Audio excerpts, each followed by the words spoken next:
给我拿出来！给我拿出来 ！I love you, baby! 한중 국가대항전 헤더급 매치 화이트 코너 난릉왕 입장!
이어서 블랙 코너 손호찬 입장! Cracker, mom, let's go. Yeah, yeah, yeah. Hey, yeah, 첫 번째 fight, 두 번째 fight, 세 번째 fight. 얻은 내 타이틀 온몸에 묻어도 익숙한 피. 이제는 난 베란 한 대를 맞으면 한 대 더 정해진 fucking my way. 게이지 이제는 더 이상 안개 끝에. 그래서 허리에 있는 게 best.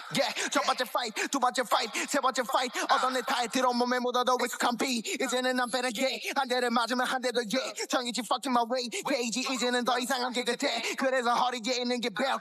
첫 번째 belt, 두 번째 belt. 이제는 세 번째 노래지 belt. 챔피언 이기는 fake. 세 번째 배틀도 죽하고 내가 way 이제는 주먹을 위에는 fame 팝대 터트려 팽 페이보다는 챙겨내 fame 주성구 후배를 위해서 damn We got what 알잖아 이미 넌 동감 명예는 줄여 챙겨 wait 이미 케이지에 위엔 표본과 냄새 상태는 fever don't give a F I'm 먹가는데 대가는 대고 실력으로 패 대가는 안 질 일이 없네 비빌라 비벼봐 한번 내줄게 첫 번째 fight 두 번째 fight 세 번째 fight 얻은 내 타이틀 온몸에 묻어도 익숙한 피 이제는 난 베란 한 대를 맞으면 한 대 더 정해진 fucking my way 게이지 이제는 더 이상 안개 블랙카메 딜레븐 제8경기 한중전 헤더급 매치 Introducing first fighting out of the way corner 키 182cm 체중 66.2kg 분정 4승 3패 무림품 헤더급 국가대표 fighting out of Ningbo China presenting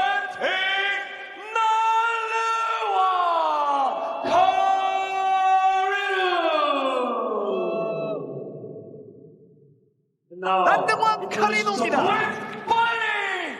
아웃 오브 코너 키 174cm 체중 65.8kg 부선점 2승 1패 블랙카멜 3대 헤더급 챔피언 파이팅! 아웃 오브 천안 사우스 코리아 presenting the undisputed Black Combat Featherweight Champion 손오찬! 손유찬!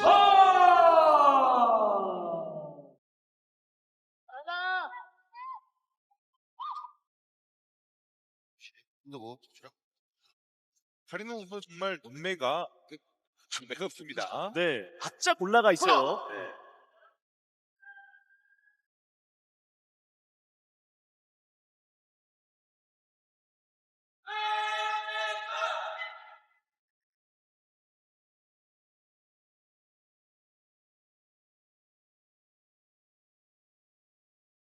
Round one，好的，观众朋友们，中韩对抗的二番战，我们本次 YFU 武力龙中队的比赛是前往到了韩国的釜山，与韩国的赛事方 Black Combat 进行了中韩对抗赛的二番战哈。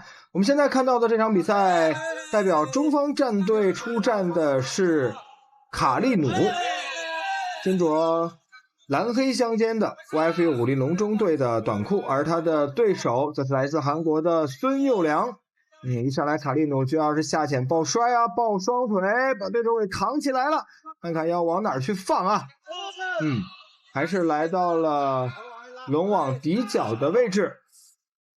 这场比赛卡利努的比赛体重是 66.2 公斤，对手是66公斤。那对于卡利努来讲，这场比赛赛前的状态其实还不错啊。所以一上来之后还是想把比赛往自己比较擅长的地面来拖。那在龙网边抢把抢腋下之后去挂对手的腿沟。现在还是在龙网边继续来找位置去做抢把。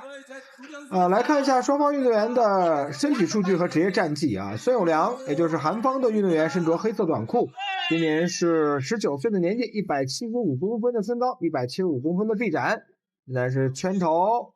但是卡利努又是起身把孙友良顶在了龙网上。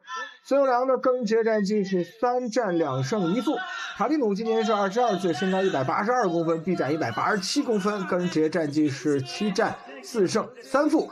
在身高臂展上还是有着不小的优势啊。但是今天一上来，卡利努也并没有太多想跟对手去打战力的意思，而是更多的把自己的比赛的进攻端放在了往地面上带和龙网边的抢把。目前又是来到龙网边抄对手的腋下，来互相的去做抢把的过程，把对手顶在龙网上给顶膝，膝上头，漂亮。对手要去做拧转，想把卡利努往外转，漂亮，又是膝上头。这次在和釜山的韩国的这个赛事啊 Black Combat 的比赛当中呢，我们的规则相对来讲也是会更加开放一些，又是给顶膝。而这次整个的比赛啊，韩方的赛事组织 Black Combat 对我们的运动员也是非常的认可啊。而且他们5月份的时候其实就已经来到了河南郑州，来到国内也是拍摄了前期的短片，又是一个顶膝。那在敲定了比赛之后呢，我们这次是来到了韩国，打到了我们 YFU 武力龙中队中韩对抗赛的二番战。因为在去年的时候呢，在12月份的时候，其实我们中方的运动员是和韩国已经有了一番战啊，那次我们也是险胜。继续在龙网边抢把，两个人今天在龙网边度过的时间，第一回合可是不短啊，所以整个比赛打的也会比较的纠结。更多的时候是卡利努圈住了对手，在龙网边持续的给顶膝，而现在对手孙佑良是从外侧用自己的右臂啊，在外侧抄了卡利努一个腋下。因为卡利努现在顶的比较死，而且右臂也夹的会比较的紧一些，所以孙佑良想从内侧去抄卡利努的腋下，把对手往上抄，或者做拧转也不是特别的容易。尤其是第一回合一上来，两个人在体能端还是比较充足的时候啊，就这样的脚力其实可以，我们换句话说就是无氧的这种脚力的运动啊，其实是可以持续很长的一段时间。对，孙佑良现在是也没有太多想往外出的这个状态啊，因为按照正常情况下，比如说抄对手的一个腋下把自己给转出来，看来也没有太多，反而是卡利努往一侧来做拧转，想把对手往地面带。卡利努更多的是以膝来攻击，而对手孙佑良更多的是在这个位置去掏拳，还是把对手往外拉。在做拧转的过程当中并没有成功，现在是换了一侧，从外侧抄腋下，然后看看对去抢把，抢卡利努的内侧，把对手往上提。卡利努现在是双手在孙佑良的左侧大腿处去搭扣之后啊，去绊腿，还是想把比赛往地面带啊。看来今天卡里努也并没有太多想去，哎呦，这个有点可惜啊！就最后的这一次发力虽然是完成了，但是比赛第一回合结束的铃声也已经响了。我们看一下双方的第一回合，整体看来，卡里努还是在长时间的把对手定在了龙网上，更多的在龙边去控制对手啊。但是我们目前来看，就目测，两个人虽然有着不小的身高差啊，但是孙友良看起来要比卡里努更壮一些，所以卡里努现在想把对手带到地面上也不是特别的容易，所以我们一起来期待一下双方的第二回合。Yeah, it's been a long time coming. A lot of fights, a lot of scars, a lot of bottles, a lot of cars, a lot of ups, a lot of downs. Made it back, lost my dog. Miss you, big. But here I stand, a better man. Stop. Thank you, Lord. Thank you, Lord. I'm coming home. Tell the world that I'm coming home. I'm coming home. The rain wash away Feels so all the good. pain of yesterday. Round 2. 好，双方的第二回合比赛鸣锣开打。整个第一回合当中，虽然卡里努有着身高和臂展的优势啊，而且这个优势还不小，但是并没有太多的去打站立。我们看看双方第二回合一上来，看来都是有点想打站立的意思了啊。在这个互拼当中，看谁能够有更多的优势存在，还是打的会比较的小心啊，在不断去做试探。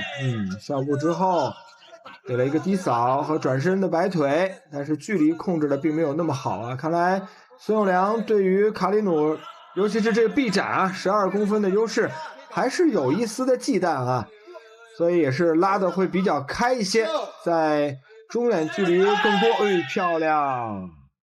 对，这个卡里努的臂展优势就能够看出来了，但是孙友良向上的就前进步伐当中呢，这后手打的的确是快啊。对，继续在移动端来找位置，超人拳漂亮啊！这个后手一下就把臂展的优势给拉出来了。卡里努现在更多的还是想去打对手的迎击啊，就是又是对手起腿之后马上后手往里压，打对手的反击啊。所以目前看孙友良这边也不是太敢轻易的去出动作。跑动端漂亮的前摆打到，整个移动端其实孙友良做的还不错啊，就一点一点的去蚕食卡里努身后的这个距离，高扫轮空，马上上来击斧。卡里努又是抓紧时间顶住对手往龙网边去顶，终于啊是在龙网边被孙友良给转回来，顶住了卡里努。看看接下来孙友良要怎么去布置自己的进攻啊？因为整个的第一回合两个人其实在龙网边度过的时间还蛮长的。那在第一回合的过程当中，卡里努更多的是在这个位置顶住对手之后呢去起膝，而孙友良更多的是拿自己的拳来找位置，但是拳的击打并不是特别的好啊。放开了，就感觉自己即便是把对手顶在龙网上，也没有太多的进攻端。又是一个腿换拳，就这样的，就对手过来的扫踢啊，让卡里努去换自己的后手的这个过程，我觉得卡里努还是换的会比较顺啊。这是主动的给低扫，又是一个，对，打自己的后手，在后手的迎击上，卡里努打的还是不错。现在孙友良估计有跟对手去打一打内围互拼的想法了。现在感觉一上来之后，就这一步子一上来，如果能够进到内围的话，其实4到6个动作，甚至6到8个动作还是有得打。还是在移动端慢慢的去找进攻的机会，给正增。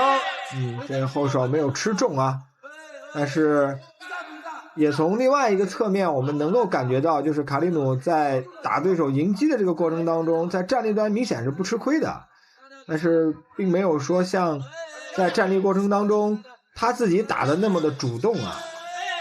给腿，其实可以多去打一打拳啊，在拳上的进攻端，毕竟12公分的优势在这儿放着，而且对手现在还是对卡里努的这个身高臂展有一定忌惮的，所以我们看孙友良更多在移动端，对，是想去起腿，那找到这样的机会之后呢，才会往内围去打，但这个机会呢，更多的是用步伐把卡里努给逼到了龙网的边上，就是身后就是龙网无处可退的时候才会去做。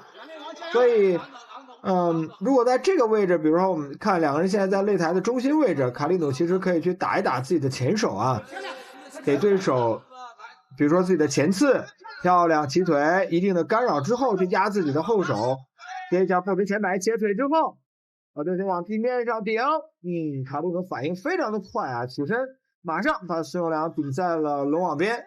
但我们目前来看，如果说，卡里努在现行这个状态的打法下，我个人觉得还是非常不错的，因为站立端跟对手互拼的话没有太大的问题。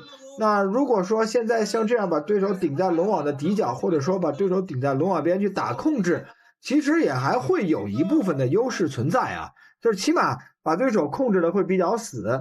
那如果我们按照比如综合格斗这个战术逻辑来看，比如最后在第二回合双方拼拳或者拼腿打站立的过程当中，基本上5-5开的一个状态，那么最后的1分多钟，这是一个击裆的动作吗？看看裁判怎么来认定啊。但是第二回合局间的钟声已经响了，龙边抢把的过程当中，卡里努又一次起腿，应该是挂到了对手的裆部。的确，两个人还是有着7公分的身高差啊，就是这个起腿的高度，如果不注意的话，而且赶上这一下的时候是比较容易顶到。医务监督是来到了擂台上查看一下孙友良目前的情况，看他能不能继续回到比赛。经过了身体调整之后，没有问题，应该能够继续回到比赛。那按照目测问题不大，可以继续回到比赛。好，继续走表。对，双方第二回合比赛结束。接下来的第3回合啊，就我们要看一看，尤其是卡里努这边要怎么去跟对手去做互拼啊？因为按照我们目前对于他的进攻逻辑来讲，比如说第2回合两个人在打站立的过程当中，其实卡里努并没有吃亏啊。那在比赛最后的这点时间，把比赛整个的节奏带入到地面，再去做一个1分钟左右的压制，这个战术安排其实完全是可以行得通的。但是我个人会觉得，其实在站立端，卡里努还是应该把自己的进攻的侵略性再提一提，就是主动进攻的意识再更强烈一些，还是要把站立端的进攻端的压力给到对手啊。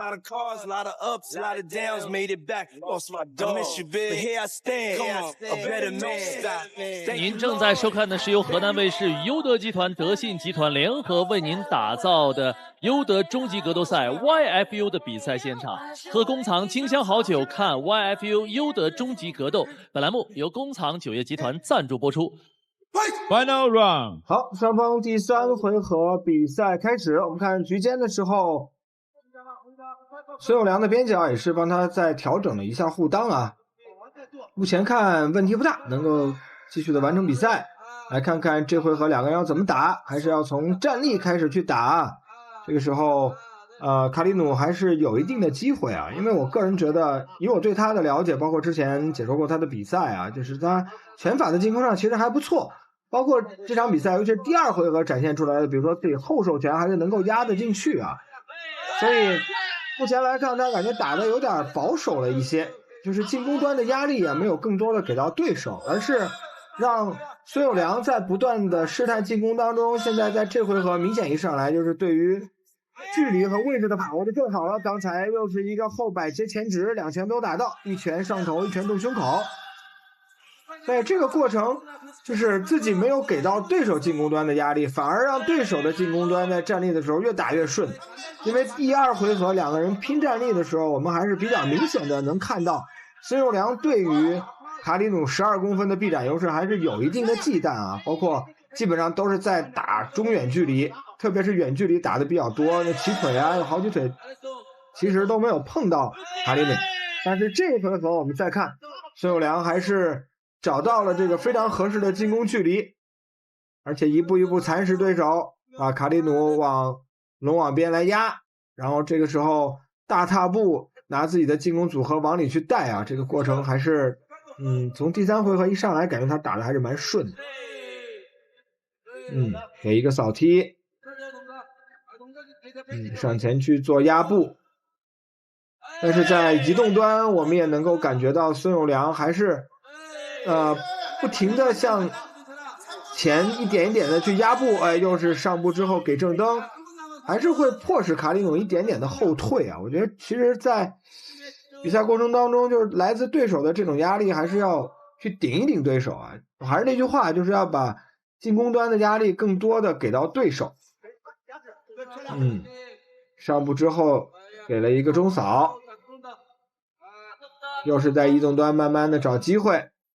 卡里努这场比赛还是太想去打防守反击和对手出拳或者起腿之后的迎击了。其实第二回合对手起腿之后啊，他直接压后手进去那个小超人拳打的还是蛮准的。对，在拳上的进攻，两个人其实打的都不多啊，还是在移动端去慢慢的找机会。两连踢，低扫接中扫。对，我们现在从现场同期声的画面当中也能够听到啊，就卡里努的边角也在提醒他大胆的去做啊。对，这种1-2的连击还是要多去打一打。对，前手还是可以去点一点对手。这场比赛卡里努打的还是有点就是太实在了啊。也是源于就是自己在拳上的进攻端并不多啊，比如说现在是换架，比如说晃一晃前手去压自己的右手，而且他现在基本上都是以打对手迎击的单击为主啊。一拳上来之后，就是进攻端也没有太多的铺垫，就是给扫踢。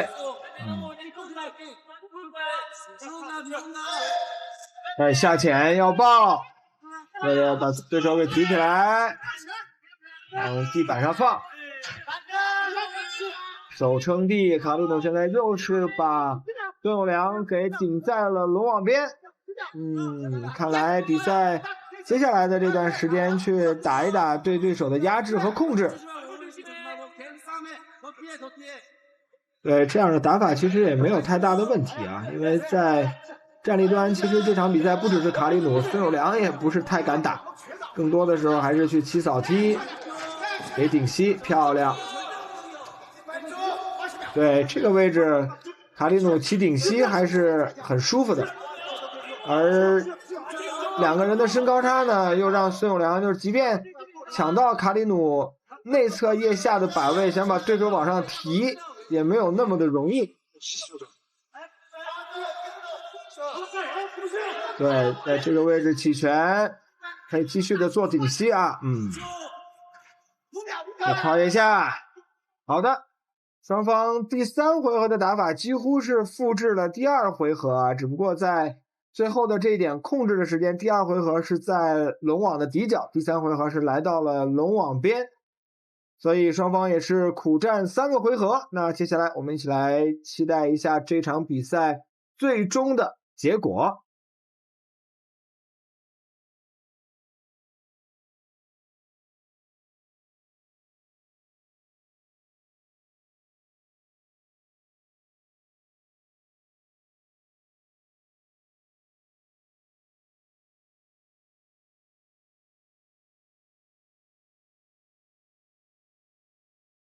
您正在收看的是由河南卫视与优德集团、德信集团联合为您打造的优德终极格斗赛 YFU 的比赛现场。喝工厂清香好酒，看 YFU 优德终极格斗。本栏目由工厂酒业集团赞助播出。感谢五龙体育对本节目的大力支持。本次比赛使用菲特式格斗品牌服装，菲特式格斗，拼尽所能。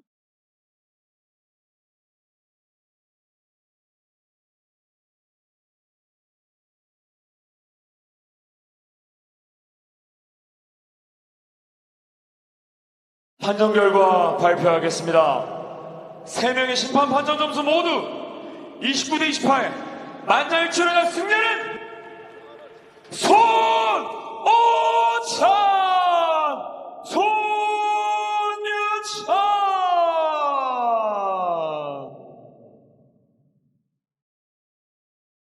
남노환 선수 오늘 경기 어떠셨습니까?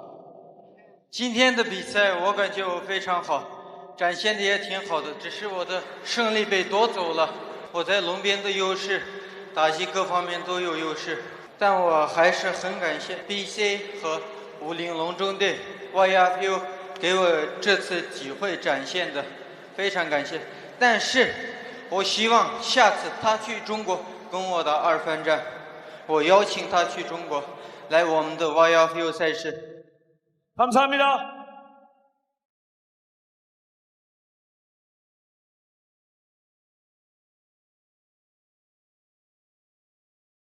한중 국가대항전 미들급 매치 화이트 코너 북경사자 입장. 八百里秦潘，百鸟朝凤，笑看浮沉，苍女云端，狼行天下，尘土飞扬，我所要一步登上青天。发世纪造奇观，血洒五湖四海，我领个前人用血染红的旗杆。人在红尘万，我夜夜思长安，都是个千人懒汉，看我头上琳琅的皇冠。 千年的龙脉，万里的江山，帝王的崇拜给我的灵感，秦腔的豪迈，享受在城外，剪不断期待，秦腔的混在骨子里的生冷凝绝生，至少在东南西北风，看我在官方平原咋叫兄弟，无故有风度。 涅槃重生，西北浪之前东风，烈火山前，僧狼烟飞向冲锋，血口狼牙，这一仗必须成功，兄弟姐妹，西北浪来势汹汹，杀杀杀杀杀杀杀，爆爆爆爆，杀杀杀杀杀杀杀！手段去走，一起战斗，刀盔猎洒西风中，挥腕一袖，一身后列阵清苦走，我们硬骨头，不到最后一刻不罢休，一身恶臭，披战绩，穿着环顾，可是大字西北浪图腾，从这座古城出征，我向死而生，发誓为你们踏全新旅程，长安城将士如风，听军团的声不绝，长安力量大风不灭，不怕白得的浪就在这个 round， 当我们回到了生中线。 이어서 블랙 코너 화이트 베어 입장. 음악의 연거를 발라버려. 발라버려. 발라버려.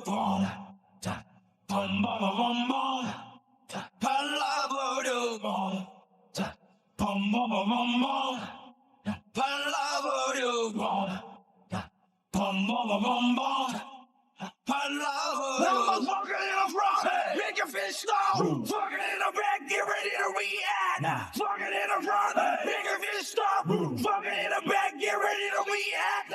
엄마라 범색 막가 미리 압박 구겨진 총이 쪽다리를 더럽혀진 벅바닥에 엎드러진 커피를 대충대충 닦아낸 장작의 노예 장작의 공내 좁혀지는 옷은 정지선 날에 갇힌 노랫말 말들은 머릿속 막국간에서 있고 그들은 그저 들파대로 자유롭고 쉽고 금토일 월화수목화 인생은 드라마 이젠 놀랍진 않아 매일매일 끄떡거리는 연필심을 따라 필요 없는 우표에 침을 발라버려 엽서에 붙여 하늘로 날려버려 발라버려 발라버려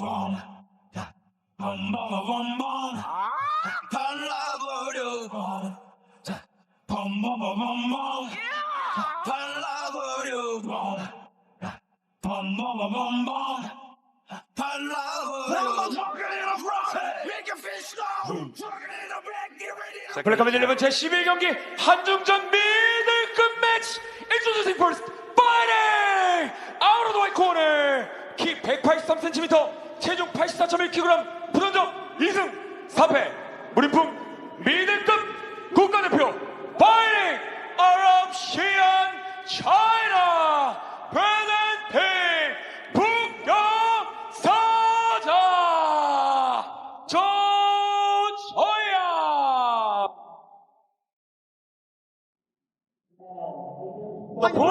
파이팅! 아웃 오브 백 코너 키 180cm 체중 84kg 부전적 7승 5패 블랙카멧 초대 미들급 챔피언 파이팅!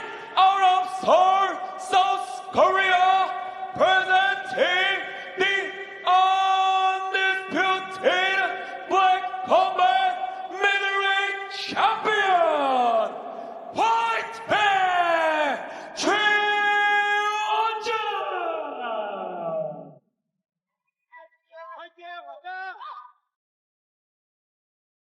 시계를 오케이.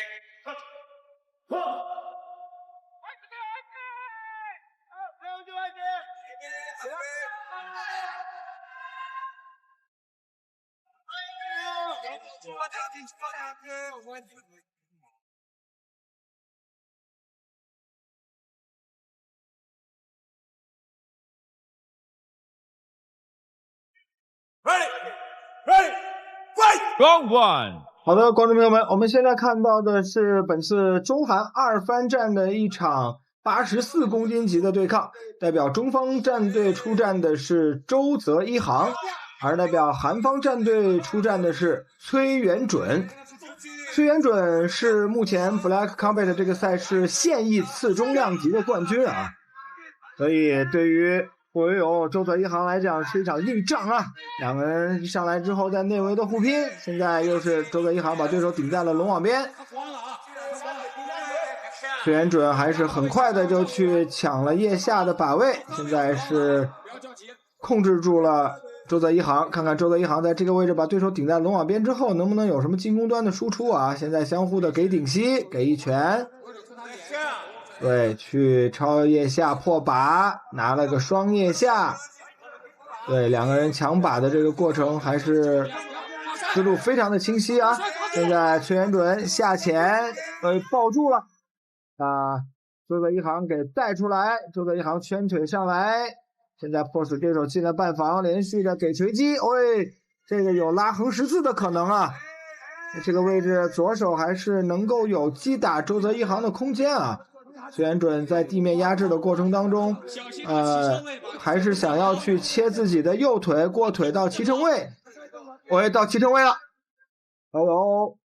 连续的要给锤击，周泽一航马上的转给背，对手上场要把周泽一航给拉平，周泽一航现在马上是把自己的背给弓起来啊，没有给对手这样的空间，但是对手的两个腿钩都已经搭进去了，所以这个位置拿的还是比较的死啊。对，两个腿钩继续的去转把，周泽一航还是在做防守啊，做闺防，就给锤击，周泽一航在这个位置防守端不大好做啊，连续的锤击。现在崔元准是主动的坐在了地面上，把对手往自己的内踝来拉，这个裸脚把位做成了。把对手已经抻平了，周泽一航有点危险啊！在拆对手的把，对，先控制住一条手臂啊！刚才确实是非常的悬啊！其实这个裸脚的把位已经做成了，周泽一航还是思路非常清晰的拆把，但是一上来就被对手拿裸脚的把位，这段时间确实非常的难过。现在又是在持续的做发力，对，在这个位置拿到齐乘，崔元准现在也不着急了啊，开始慢慢的去连续的打锤击。但是这个把位崔元准确实拿的会比较的牢啊。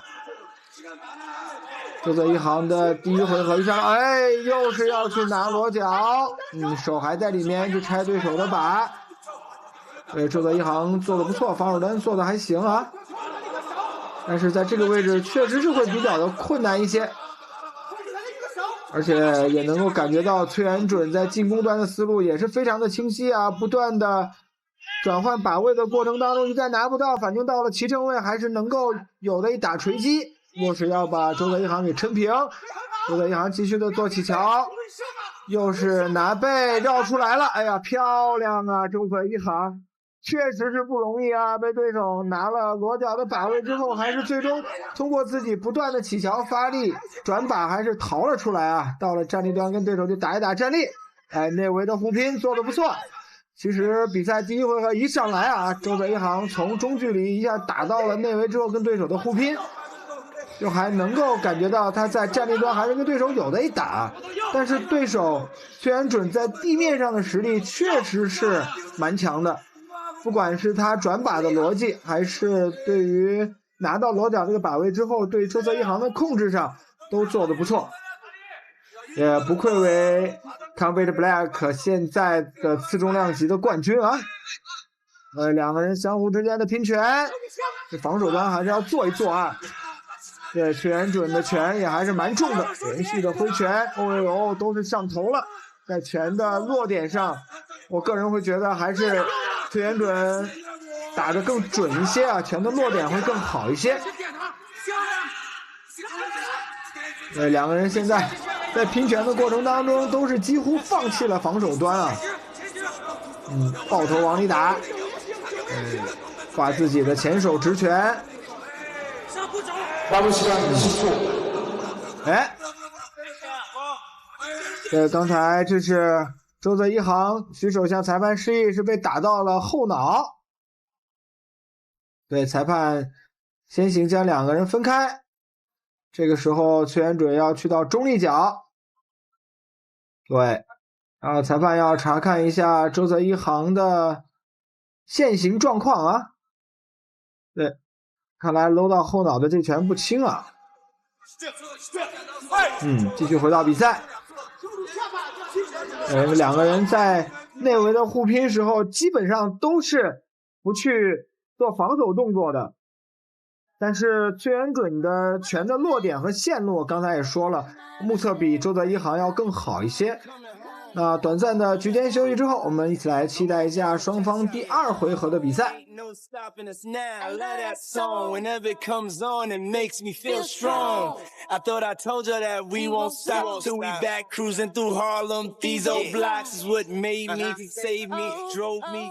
正在收看的是由河南卫视与优德集团、德信集团联合为您打造的优德终极格斗赛 YFU 的比赛现场。喝工厂清香好酒，看 YFU 优德终极格斗。本栏目由工厂酒业集团赞助播出。本次比赛使用飞特式格斗品牌服装，飞特式格斗拼尽所能。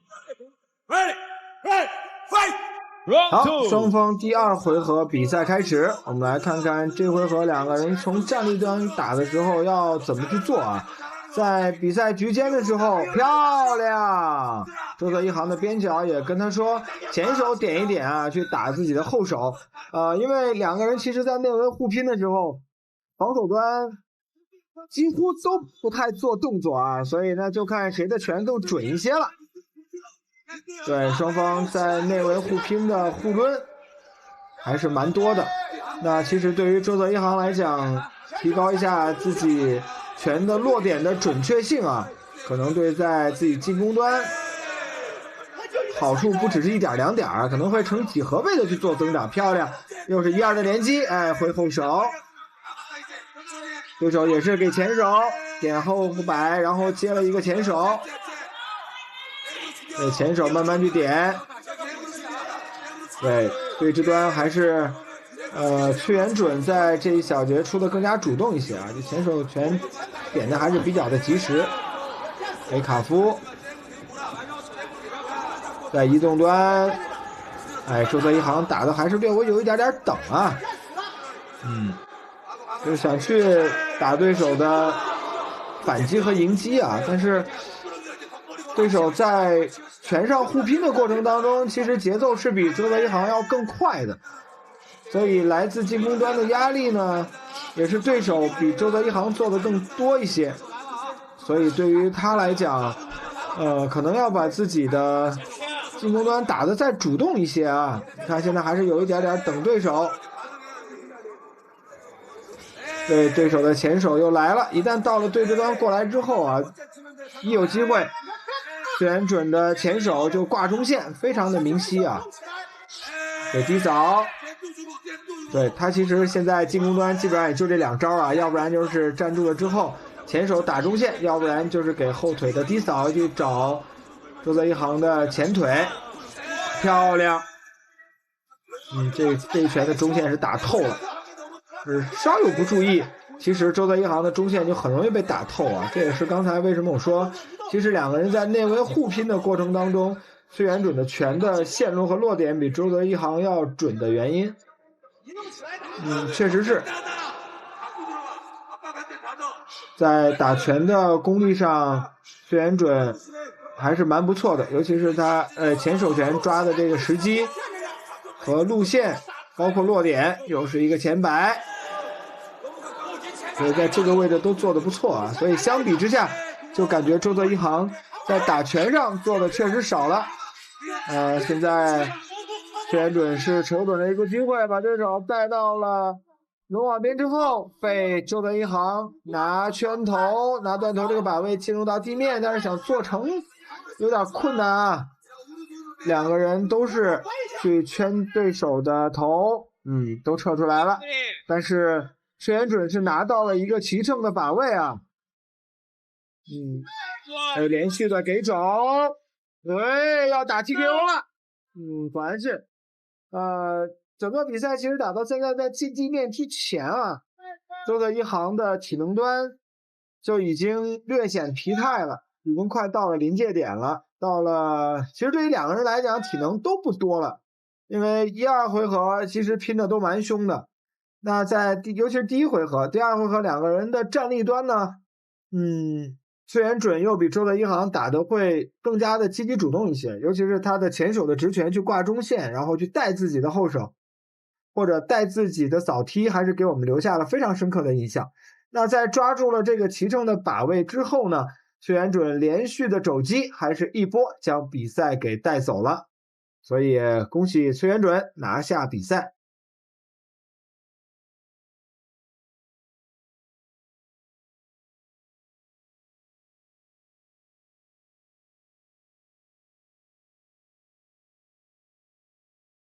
경기 결과 발표하겠습니다.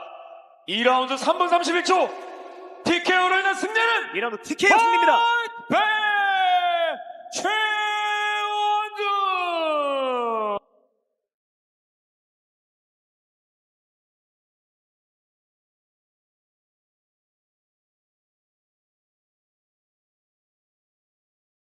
한중 국가대항전 헤비급 매치 화이트 코너 소드맨 입장!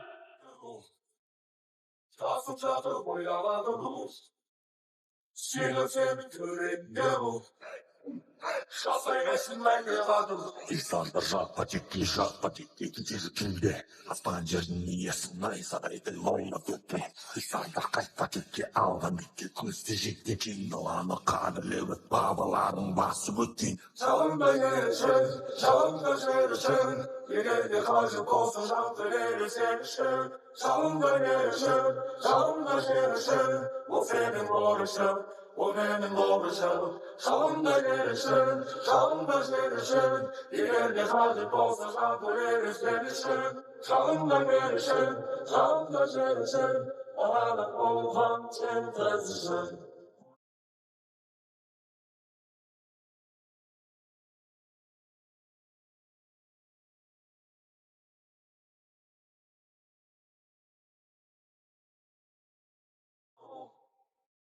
Şerif olsun ekledim Kasıpları oyaladım Söyle sen yüreğimde ol Şaflaylesin ben gövadım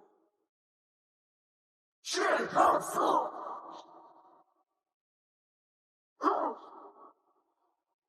Şerif olsun Çalımda gelişin, çalımda gelişin Yerine karşı olsun şantırları sevişin Çalımda gelişin, çalımda gelişin O senin uğraşın, o benim uğraşım Çalımda gelişin, çalımda gelişin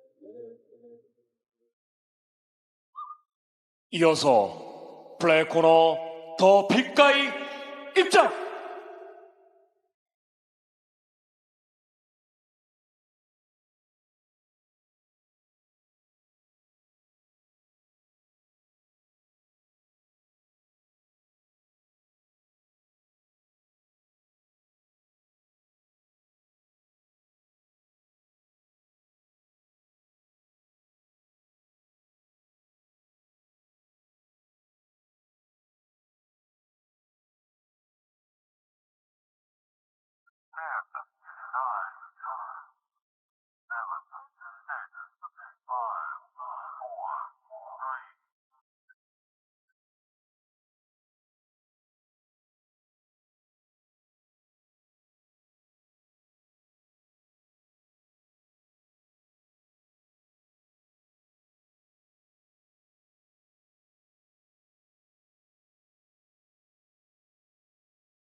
but still it's farewell, and maybe we'll come back to earth, who can tell? I guess there is no one to blame. We're leaving dry. 블랙컴뱃 1분 부산 사육작전 메인 이벤트 한중전 헤비급 매치 인troducing first fighting out of the white corner 키 190cm 체중 107kg 프로전적 3승 1패 무림풍 헤비급 국가대표 fighting out of Ningbo China presenting Swordman 샤라와티 out of the black corner 키 181cm 체중 109kg 프로전적 15승 6패 블랙컴뱃 초대 중량급 챔피언 fighting out of Seoul, South Korea presenting the undisputed black combat heavyweight champion the big guy 양해준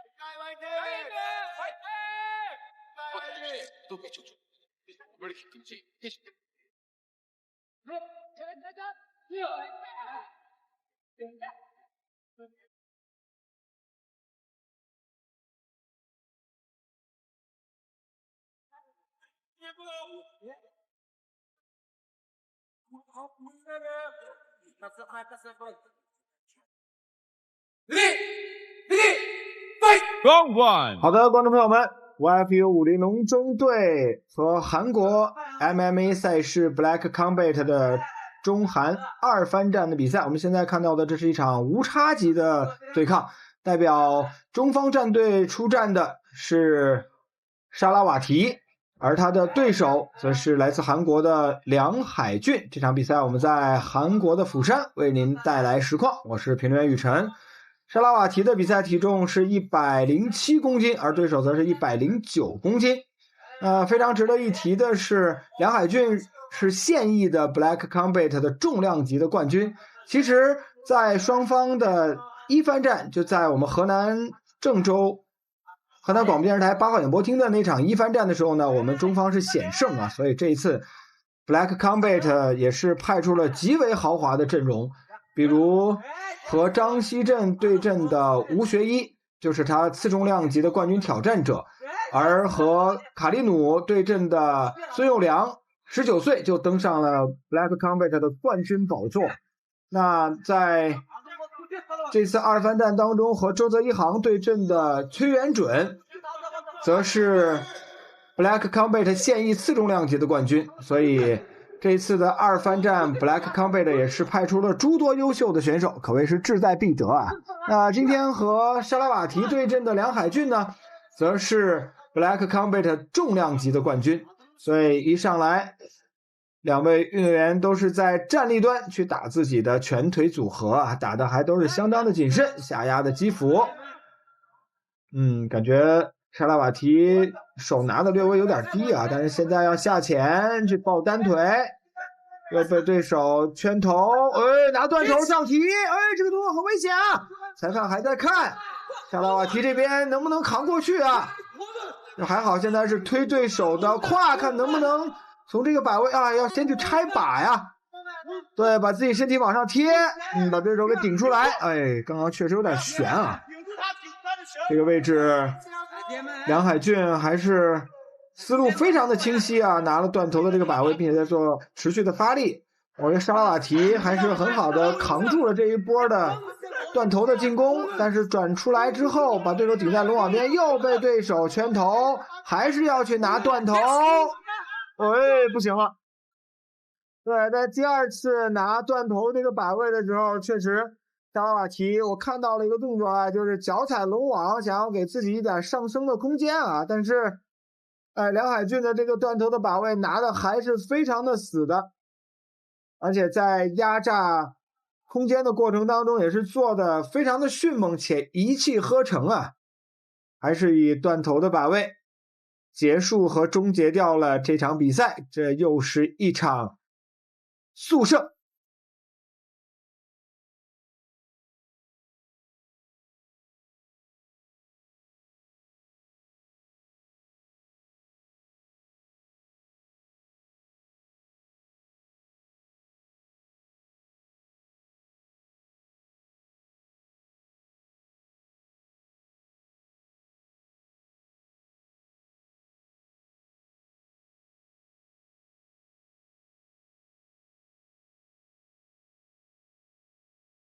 您正在收看的是由河南卫视与优德集团、德信集团联合为您打造的优德终极格斗赛 YFU 的比赛现场。喝工厂清香好酒，看 YFU 优德终极格斗。本栏目由工厂酒业集团赞助播出。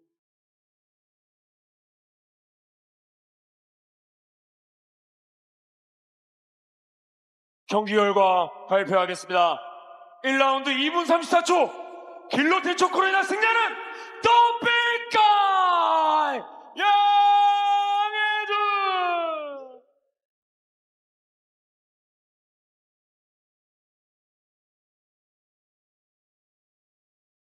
喝工厂清香好酒，看 YFU 优德终极格斗。本栏目由工厂酒业集团赞助播出，感谢五龙体育对本节目的大力支持。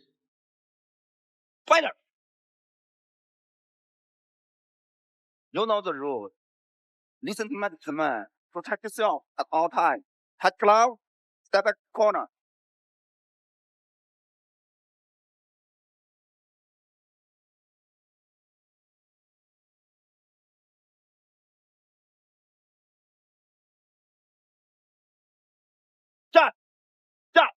Time. Ready, fight. Round one. 观众朋友们，大家好，这里是 YFU 武林龙中队的比赛现场，我们在中国郑州河南广播电视台8号演播厅为您带来本场比赛的实况。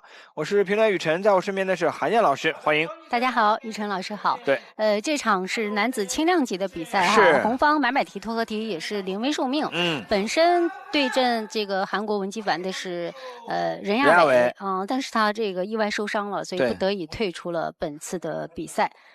所以对于买买提、托和提来讲，这场比赛会比较辛苦啊，因为毕竟是生重来打啊，而且肯定备战时间短嘛。对，因为他之前是打雏量级的运动员，明显能够感觉到文姬凡是比他大了一号啊。对，两个人年龄上差不多，文姬凡34岁，买买提、托和提32岁，身高上呢，文姬凡175公分，有着4公分的优势，臂展上177公分，6公分的优势。 反正进入到地面之后，马上要来侧压位啊！现在买买提、托和提也并没有圈对手的腿进半防，而蹬住对手一条腿，蹬住对手的腿，然后另外一个手抓着对手的手臂啊，对，控制对手一条手臂，对，依然能感觉到，文姬凡一上来的侵略性还是比较强的，对，而且地面控制能力不错啊。 因为其实，在雏量级当中，能够压住买买提、托和提的人真是不多啊。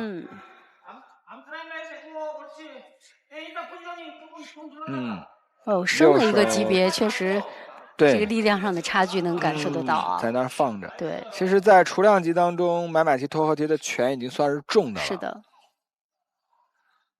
起脚转身过来给背了，连续的锤击拿背。 文姬凡现在也并不着急，并没有说要去做动作呀，还是打一波，因为他觉得他这个控制力还是有的。是的，毕竟往龙边拉，减完重的重量身体状态在这放着，哎呦，真的我们在雏量级很难看到有队员能这样去跟买买提打的。这就是很多。 朋友们不理解啊，就是这种搏击类的项目为什么要分级别呢？是，而且这个级别为什么要以体重做衡量呢？那这场比赛我们可以给大家做很好的说明。对，就是差着级别，真是差着劲呢。你别看轻量级和雏量级差的并不多啊，这个公斤数差的并不多。有时候在那想，那不就是10斤肉嘛，对吧？但是在整个的力量感上就完全两回事儿。挂腿钩进去，搭了一个三角圈对手一条腿，所以你看文姬凡现在的第一回合战术安排很明显啊，就是我要控制你之后就是要去打锤击，是，降服不降服的，做不做动作不重要，你先控制住，对，动作逻辑很明显，而且确实能够压得住啊，因为称重的时候他的体重是70公斤，我估计他现在至少应该在75到77之间。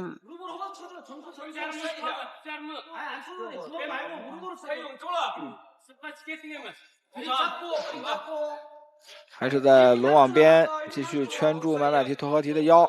对，这场比赛买买提托合提确实会有一点辛苦。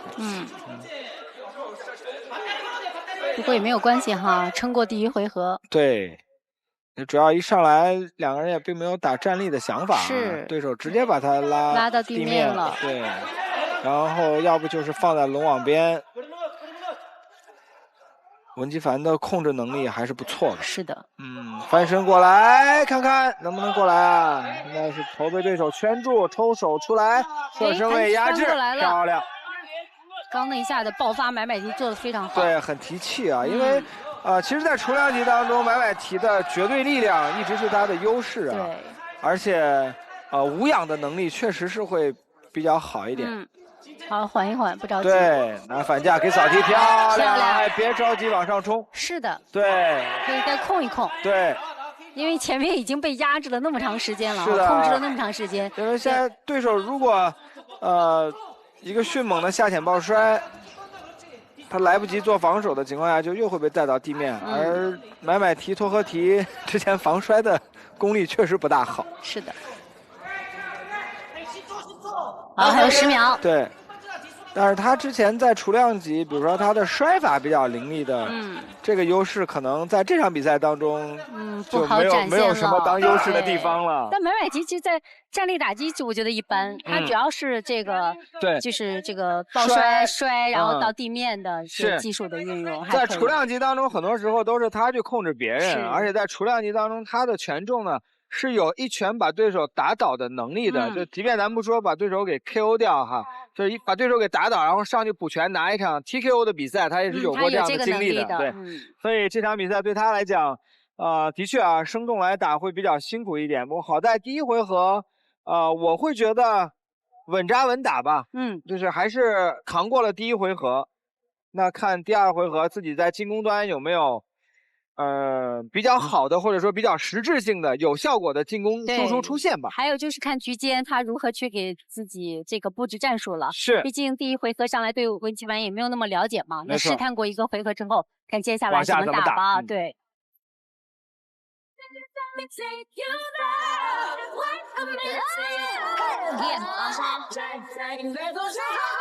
I know you want it back seat of my car. I'll let you have it. Wait a minute, let me take you. Let me take you. Wait a minute, say it. Into the room. I know you want it. Bang, bang all over you. Yeah, I said bang, bang, bang, bang, bang, bang, bang, bang, bang, bang, bang. 6 all. 好，第二回合的比赛，红方选手是买买提托合提，是的。蓝方选手来自韩国的文姬凡。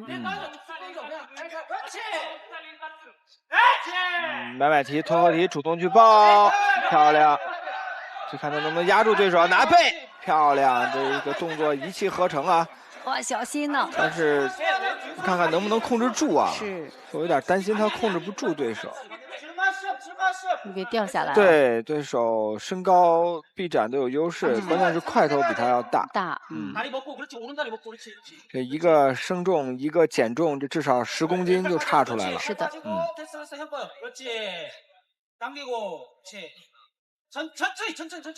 果然没有控制住对手，对手反拿，拳头抽出来，好的。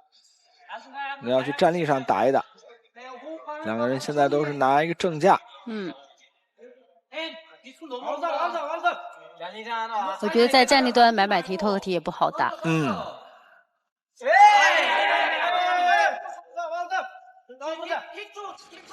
这样就是要珍惜每一个能够出拳的机会啊！是，就对他来讲，现在要提高拳的准确率，漂亮！对，就他的权重还是力量感还是在的。嗯。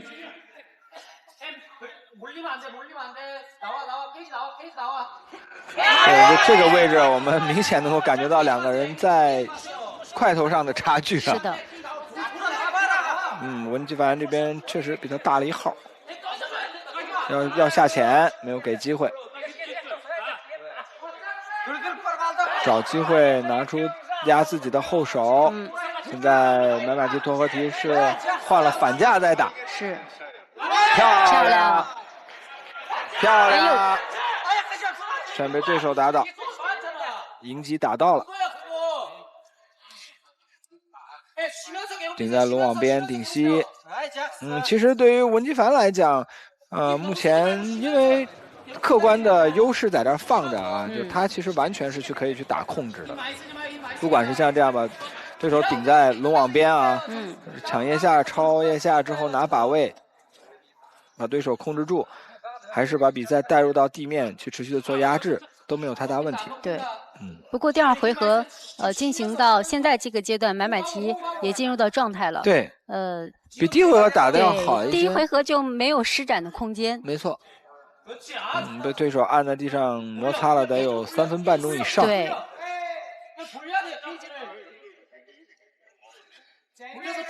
圈对手的手臂。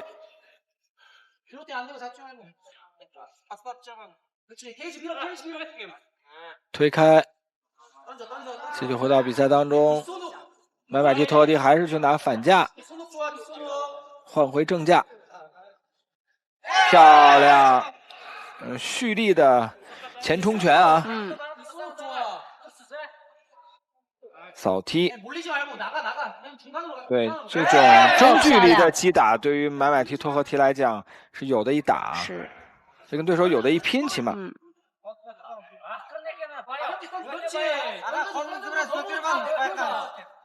但是就说他出拳的机会并不是特别的多啊，就这个主动权还是能够掌握在自己的手里，因为对手在站立端，文基凡还是目前来看没有给他那么大的压力啊，是，就是他的优势不像在到了地面做压制的时候那么强悍。对，好，顶住对手到龙网边去打一波控制，还有不到1分钟的时间。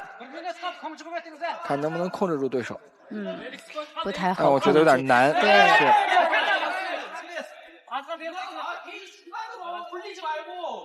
买买提托合提有一些累了啊。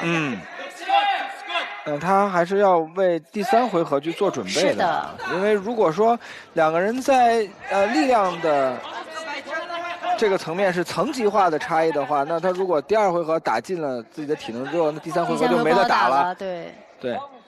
所以还是要保留一些。对，尤其是像文基凡，他在地面压制的能力还不错啊。如果这样的话，自己没有一定的体能储备，第3回合就妥妥的被对手按在地上摩擦，持续打压制了。好，最后的一点时间了。是，但是确实感觉到买买提托合提累了。跟老将还是有这个经验在的哈。对，第二回合明显的买买提托合提好了很多。其实我们不能光看面相啊。文基凡这边比买买提托合提还大了2岁呢，34岁，但是看着好像感觉比买买提托合提年轻了4岁不止。所以刚刚刘文在介绍他们的时候也说，买买提托合提是一位看似比较老的老将。对。不过这个年龄哈，两个人这个年龄在今年这个赛季龙中队的擂台上还算是年龄大的。对。但是如果看其职业生涯的话，也还算是正打当年啊。是。包括你看文基凡，就是他现在的竞技状态，不管他的力量状态，包括身形状态和体能储备上来讲，不像是一位到34岁的运动员。是的。Hold it till you drop. Right. Buckle up and juggle up. Wrap it up and rock. Do the juggle up. You feel the shocks in the brain, you wanna feel it again. We got the groove, juggle up. Blue chips are back and we are ready to attack. Yeah, you got to move, juggle up, circle up and juggle up. Push it. Roll and roll until you drop. Set off. Ready, fight. Final round。好，第3回合的比赛，这回合对买买提托合提来讲可能会更加的辛苦啊。今天如果说文基凡这边遇到的是任亚伟，那这场比赛可就真不好说了。是的，任亚伟是偏战略型的选手啊。而且任亚伟的力量感还是蛮足的，是，尤其是在拳法的输出上，第一他会比买买提托合提更多啊，而且会更精准一些。买买提托合提还是属于这种大开大合型的运动员，是的，而且他偏地面型。对，拳法来讲，实话实说，相对糙一点。对，不过今天已经发挥得很好了。对，漂亮。能够压制住对手，看看能压多久啊！在这个封闭防守当中，文基凡是没有把他关进来的想法啊，漂亮。对，在这个位置可以打控制，双手在对手腰后的扣要搭好，能够随时把对手给拉回来。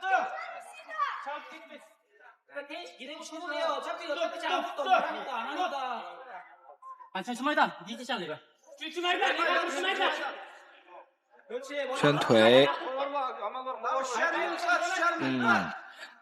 对，随着文基凡的体能下降啊，买买提托合提感觉能控制的时长会更多一点。漂亮，腿勾挂进去了，手穿下来，小心会滑下来，马上圈对手的膝窝，保证这个把位不掉。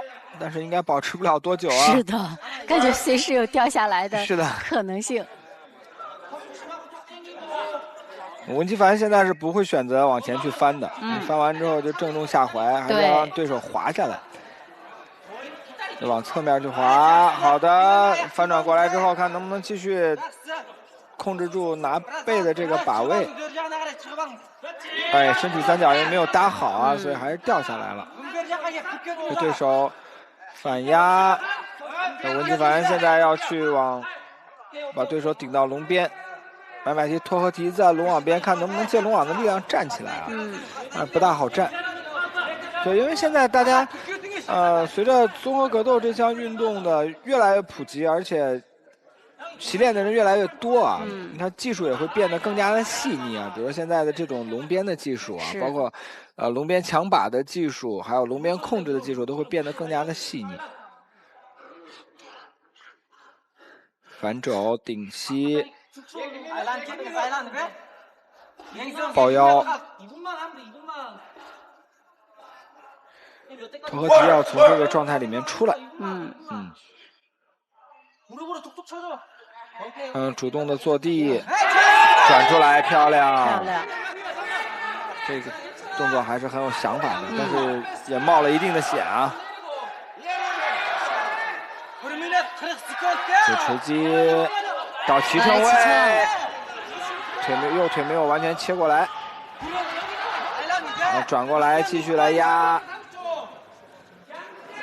对，还不错啊，体能在第3回合保持的还是不错，是，还是能够继续压压对手。比文基凡体能储备要好一些。是的，但是这俩人可差着级别呢。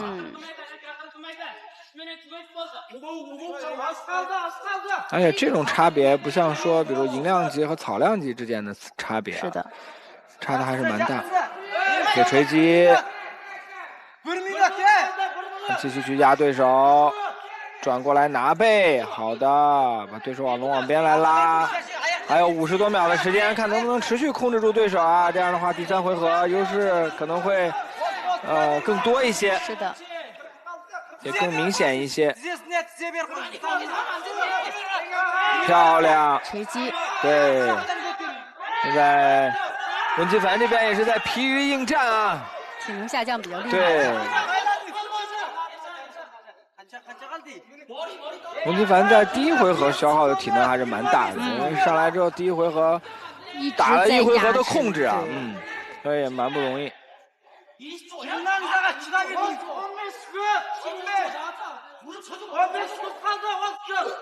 贺春要去摔，没有成功，反而把对手带到了自己的上位，连续的给锤击，最后的几秒钟再给一波锤击。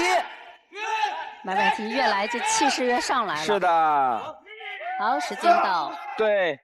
不说后程发力吧，我觉得这是一场很艰难的消耗战啊。是的，而且我觉得今天买买提、脱壳提表现让我觉得比较好的一点在于，第一回合完全被压制。是的。然后经过这个局间休息调整之后，从第二回合开始慢慢的这个往上走。尤其是第三回合吧，我觉得他的体能分配做得不错。就第二回合，我们明显感觉到他其实也可以，多拿出来一点体能，甚至可以去压对手，但并没有这样做。就我们在局间的时候在说的那个事儿哈，就是他把体能给放到了第三回合。对。但我们一直在担心的这个问题呢，其实并没有出现哈。所以第三回合的确像韩老师所说，买买提、脱壳提打的还是不错啊，起码在体能端，扛住了对手，也耗住了对手啊，让文基凡打得非常的辛苦。对。双方运动员打满3局，这场比赛结果到底如何呢？下面宣布比赛结果。3位裁判员一致判定29比28，比赛结果红方胜。为了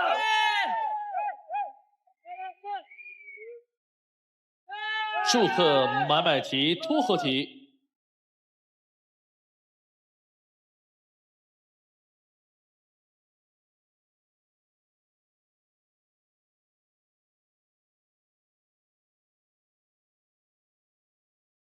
我不找任何借口，我回去继续努力。OK。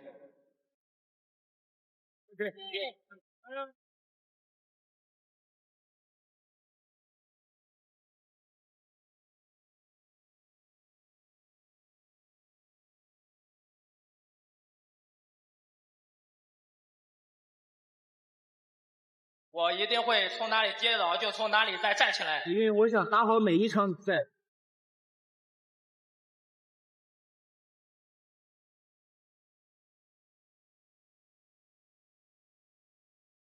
中国舰队加油！